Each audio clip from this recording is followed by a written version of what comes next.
Hindi lang bumababang enrollment at pag-alis ng mga guro ang tinalakay sa isang pagtitipon ng mga private Catholic schools. May panawagan din sila sa mga naging estudyante nilang sangkot sa korupsyon. Nakatutok si Sandra Aguinaldo. Sa pagtitipon ng Catholic education leaders, tinalakay ang iba't ibang pagsubok na pinagdaraanan ng private schools sa bansa, pati ang mga isyu na ikinagagalit ng marami ang katiwalian sa paggamit sa pera ng bayan. Punto ng Catholic Educational Association of the Philippines o CEAP na gamit na lang sana sa edukasyon ng mga bata ang pondong nasayang sa mga maanumalyang proyekto ng gobyerno. Gaano karaming eskwelahan ang i-improve mga facilities about addressing malnutrition of our school children, ganyan, hunger.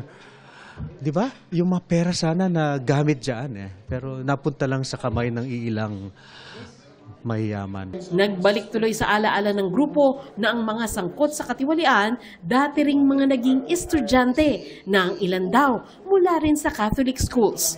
Panawagan nila sa mga ito, come home to your schools and university to rekindle the spirit of truth, decency, social justice. Nakakahiya naman kayo kung Catholic school graduate kayo tapos nagko-corrupt kayo kasi you're living lives contrary to the very essence of the values that we have taught you in the schools and universities. But we want to recognize as well many of our alumni who are heroes, good and great public servants. Bahagi naman daw ng pagtuturo sa mga eskwelahan ang kabutihang asal at pagiging responsableng miyembro ng lipunan.